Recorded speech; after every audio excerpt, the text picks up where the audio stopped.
everyone, Amanda here from Scrimpingmommy.co.uk, and today I'm going to show you how to make this lovely card.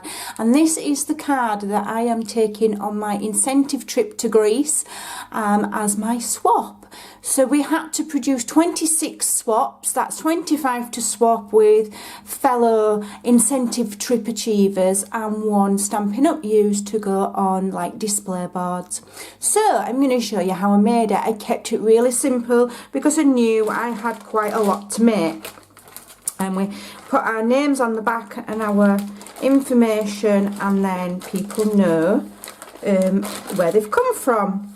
So I started with a piece of Whisper White, and I've cut this to 8 1/4 by 5 7/8, and then I have folded it in the middle to create my card base.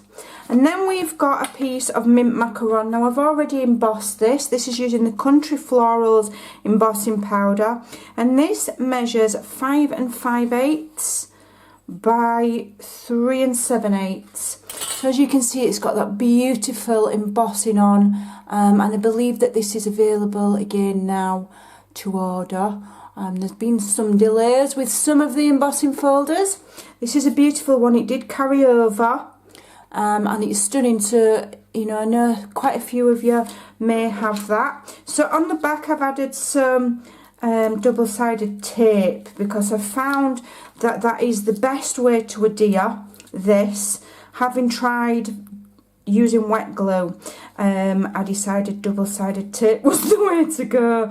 Because of the 3D embossing, it can be somewhat difficult to get it to sit flat if you use wet glue. That's my experience anyway. You know, have a play and see what you think. So I'm using my take your pick tool here, and I'm using the pointed part to remove my backing. Makes it really easy rather than fiddling about trying to do it with my nails. So this should just line up nicely with a nice increment all the way around, and then give it a press. I'm not worried that I'm going to flatten that embossing because the 3D embossing folder gives so much dimension that you can't flatten it all. So I'm not worried, and look at that, it's beautiful already.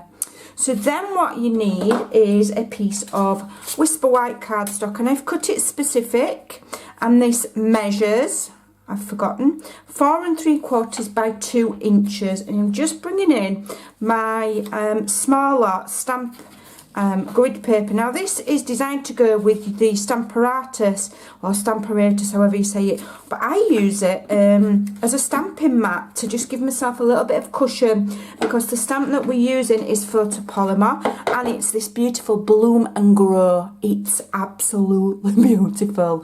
It really is a stunning set. So I've used this one here, which is quite a lovely long piece, lots of beautiful detail.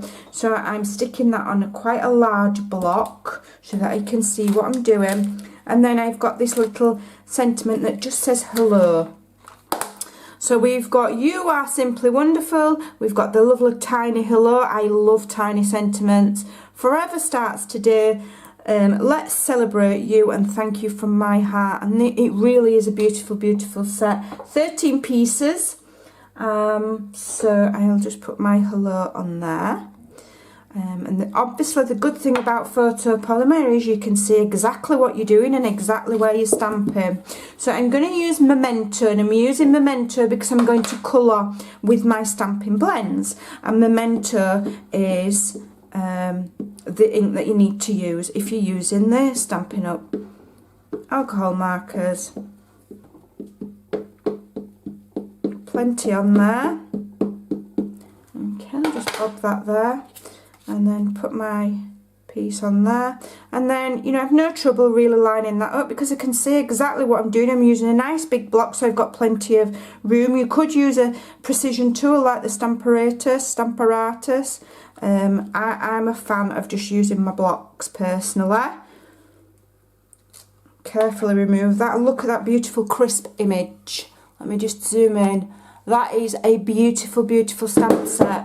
So now I'm just going to bring my memento back in, and I'm going to ink up my little hello sentiment, and I'm just going to bob it in the bottom right corner there. Okay, there we go. And that's lovely and straight because I've started with a straight piece, and because it's photopolymer I can see what I'm doing. Awesome sauce. And then I'm bringing in just 3 different colours of Stampin' Blends. In fact, I think I want this one. I think I want the light Daffodil Delight. Let me just see if that's the one I used. Yeah. So I'm using the light Daffodil Delight, and all I'm doing is just going around the centre of that flower there. I'm not even colouring all of the petals, and this is a really good way of making that flower pop without having to basically colour the whole thing. If you're making in batch, you know, I made 26 of these. I didn't have time to be colouring them all perfect, so I've just got that yellow tint there. So that's the Daffodil Delight, and then here I'm using the Old Olive.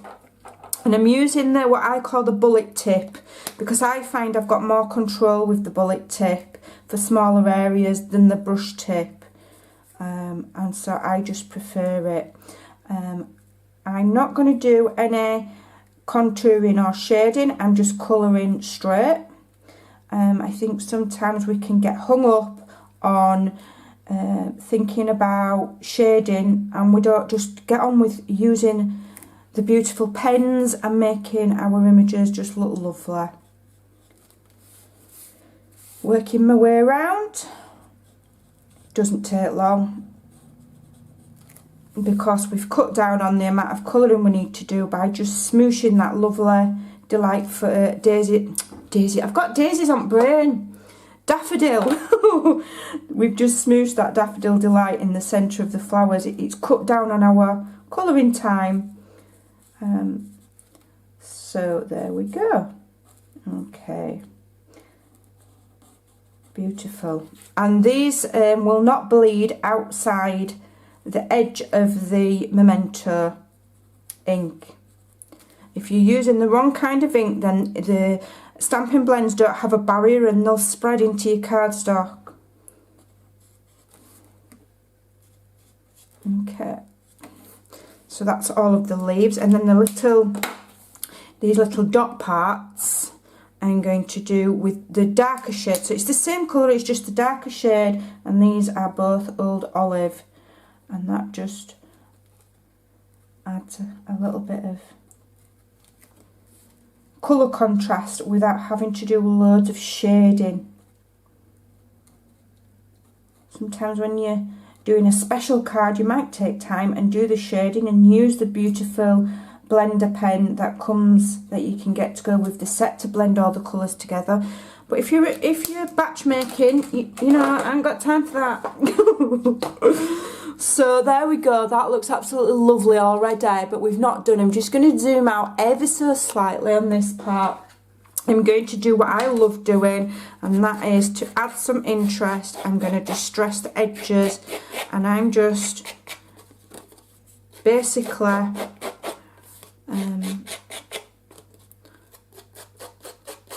drawing my the blades of my scissors against the edge of the cardstock there, in a careful, controlled manner.